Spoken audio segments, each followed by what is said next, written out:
função dentro desse conjunto. A função, essa função aqui, não é uma primitiva da função 1 sobre x2.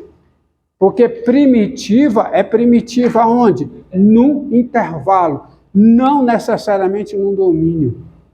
Para você poder usar as proposições. Entretanto, de novo, para facilitar a expressão, a resposta, nos livros você encontrará assim: integral de 1 sobre x2 dx é igual a quê? A menos 1 sobre x mais c. E ao escrever isso, o autor ele tem o entendimento de que é uma constante para cada intervalo maximal do domínio da função que você está integrando. Tá? Ele tem esse entendimento e espera que o leitor tenha o mesmo entendimento, para não ter que escrever isso. Então você... O entendimento que são constantes distintas para cada intervalo maximal contido no domínio. Porque, veja bem, o domínio dessa função é um intervalo. E o resultado que diz, se duas funções, tá certo?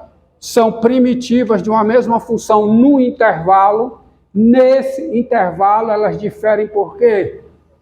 Por uma constante. Então, meus amigos, ó, pega a integral indefinida. Qualquer função que esteja nesse conjunto, nesse intervalo, vai se diferenciar dessa função por uma constante.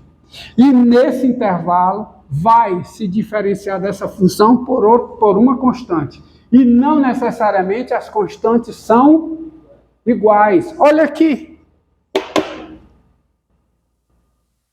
Estamos entendidos?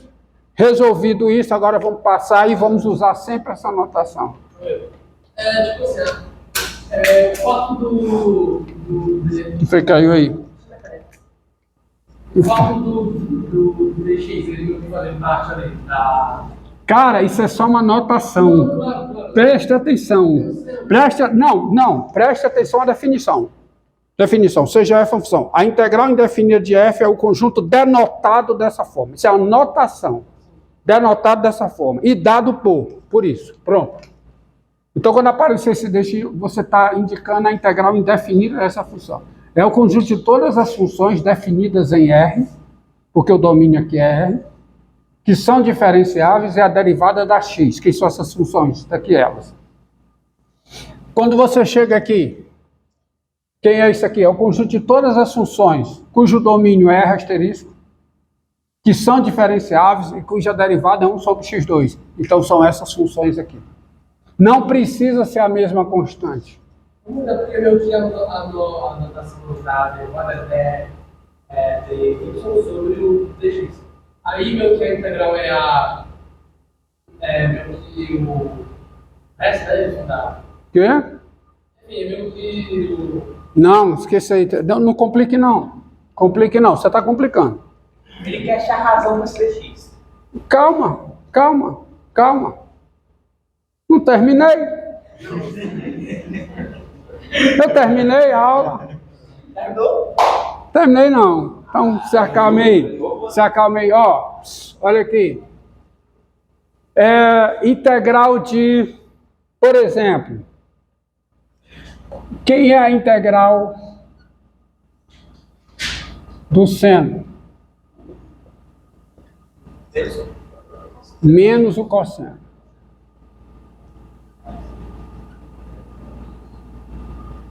Mais uma constante. Tá? Derivada do cosseno. Derivada do cosseno é menos o seno. Derivada de menos o cosseno dá o seno. A integral do cosseno é o seno. E aqui não tem nenhuma conversa a respeito dessa constante, porque o domínio das funções, de cada uma dessas funções é R. A integral da tangente. É sec. Não? Sec é de quadrado? Quê? Não. Eu não sei. Não sou capaz de responder ainda para vocês. Mas eu sei que a integral da secante ao quadrado é a tangente. Isso eu sei. Isso é mesmo domínio? E aqui tem essa questão, porque o domínio da secante ao quadrado não é R. É uma família infinita de intervalos abertos. Então seria uma constante para cada intervalo desse. No entanto, eu represento dessa maneira. Esperando que todos tenham esse entendimento. Integral da cossecante ao quadrado. Quem é? Quem é? Menos cotangente. Mais uma constante. Integral da secante vezes a tangente. Secante. É a secante. E a integral da... De quê? Menos cossecante vezes tangente. E a integral da cossecante vezes a cotangente. Menos cotangente. Menos a cossecante. Mas x é uma constante. Agora não vamos perder isso aqui não, esse exemplo. Isso aqui é só para mencionar que nesses 4 casos aqui, é uma constante para cada intervalo maximal do domínio da função que eu estou integrando. Que eu estou integrando. Eu vou já explicar. Não dá ainda para eu fazer para você. Razão.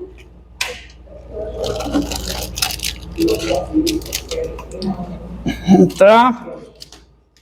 Dará para eu resolver isso mais tarde. Eu vou conseguir resolver isso mais tarde. Mas volta para cá, ó. Mas volta para cá.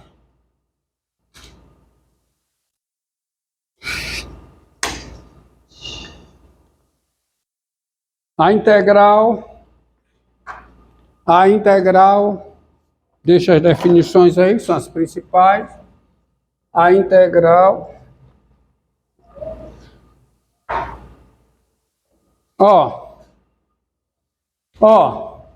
quem é a integral de um dado n natural, dado n natural, vamos ver quem é a integral de 1 sobre x elevado a n. E aí tem um detalhe técnico aqui que eu vou observar durante, eu vou ver, tem uma restrição aqui.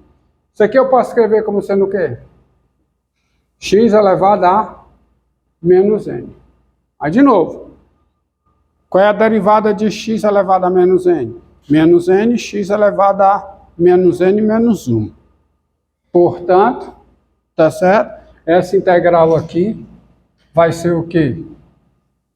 Vai ser x elevado a menos n mais 1 sobre menos n mais 1.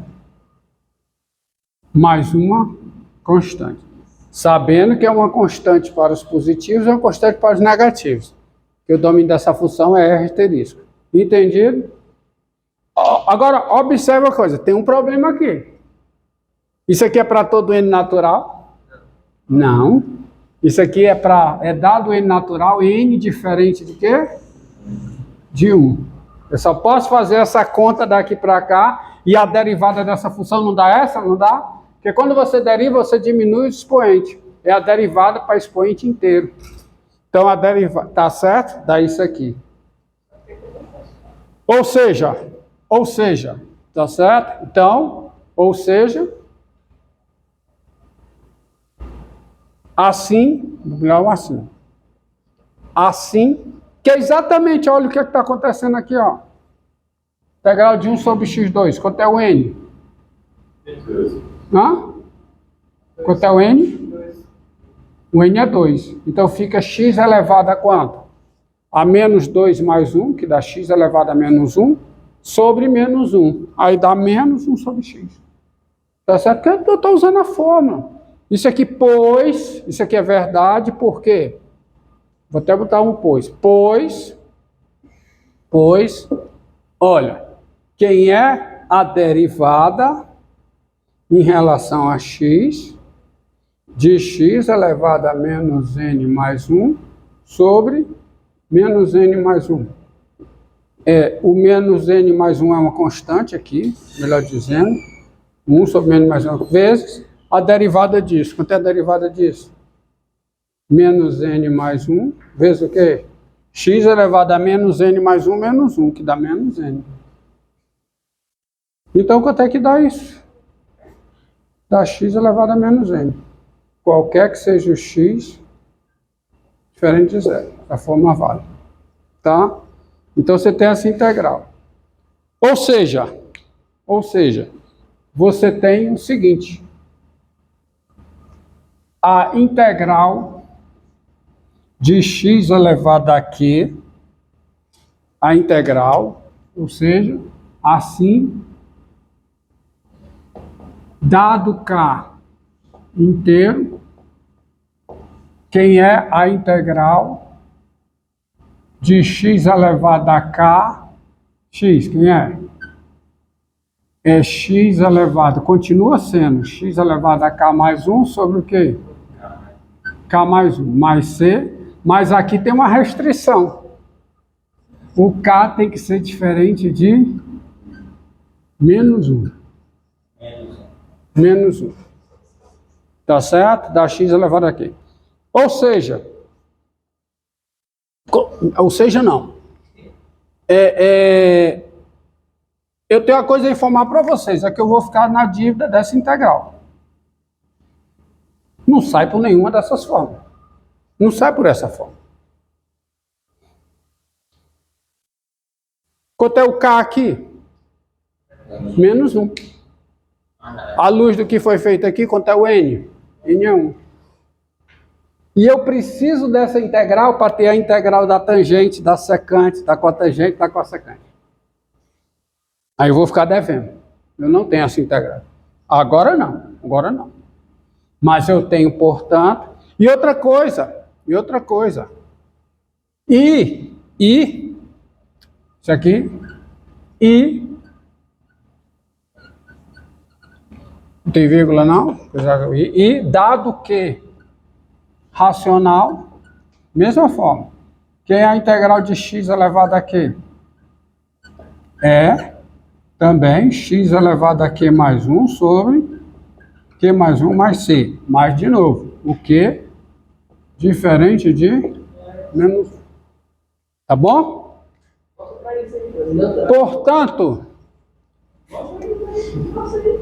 Portanto,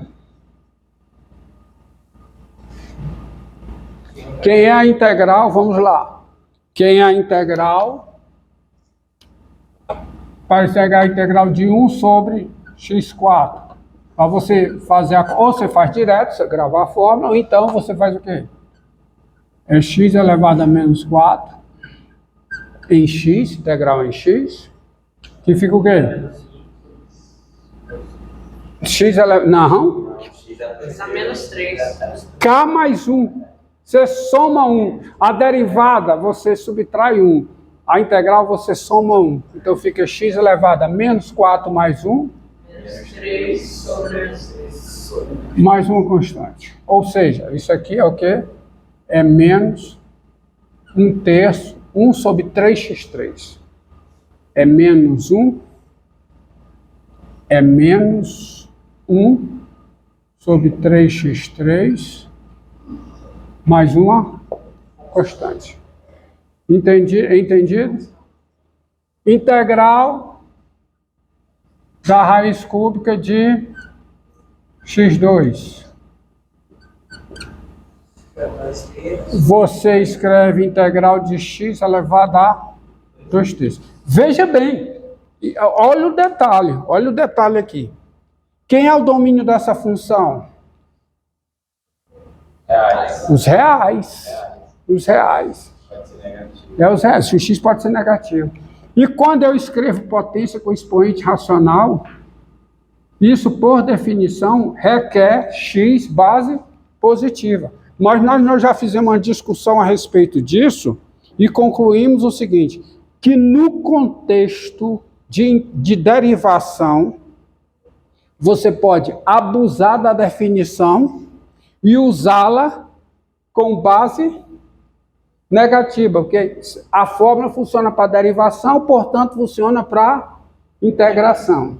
E aí você integra aqui, escreve assim, mesmo que o x possa ser negativo, já foi discutido por que funciona, é eu escrevendo, né, chegando ao resultado correto por caminhos errados, tá? Isso eu estou dizendo que os fins justificam os meios, não estou dizendo não, pelo amor de Deus, tá?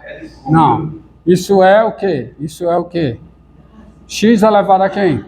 2/3 mais 1, quanto é 2/3 mais 1? 5/3, dividido por 5/3, mais uma constante. E para desfazer esse negócio todo, essa bagaceira aí volta para a raiz cúbica, tá? Aí volta, então fica 3/5 de quê? Raiz cúbica de x à quinta, mais uma constante, que eu posso também escrever como sendo 3/5 de quê? De x vezes raiz cúbica de quê? De x ao quadrado, mais uma constante, tá certo? E eu posso ampliar o meu conjunto de funções que eu consigo integrar pela integral indefinida, observando o seguinte, ó. Observando a seguinte coisa. Quem é a derivada da soma? Bem, não é bem assim. Nós já vimos que não é bem assim. O fato é, se duas funções são diferenciáveis num conjunto, a soma delas é diferenciável nesse conjunto, e a derivada da soma é a soma das derivadas em cada ponto desse conjunto. Porque você pode, veja bem, essa frase, a derivada da soma é a soma das derivadas, ela não faz muito sentido, não. Há exemplo que isso não é verdade. Eu posso ter duas funções que não têm derivada em lugar nenhum da reta, a soma da derivada. A soma tem derivada. E a derivada da soma não é a soma das derivadas, tá? Então, porque não, tá certo? O fato é, a expressão correta, a proposição correta é, se duas funções são diferenciáveis num conjunto, a soma delas é diferenciável nesse conjunto, e nesse conjunto a derivada da soma é a soma das derivadas. Então, daí sai mesma coisa. Se uma função é diferenciável no conjunto, o produto de uma constante por ela é diferenciável nesse conjunto, e a derivada de uma constante vezes ela é a constante vezes a derivada dela em todos os pontos desse conjunto. Então, daí sai o seguinte. Observe que se, primeiro, observe que, ponto, se G1 e G2 são primitivas de F1 e F2, respectivamente,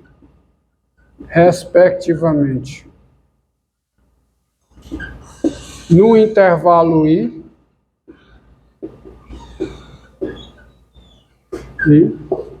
então, como a derivada da soma é a soma das derivadas, aonde tem derivada, tá? Então, a derivada, então, G1 mais G2 é primitiva de F1 mais F2, aonde?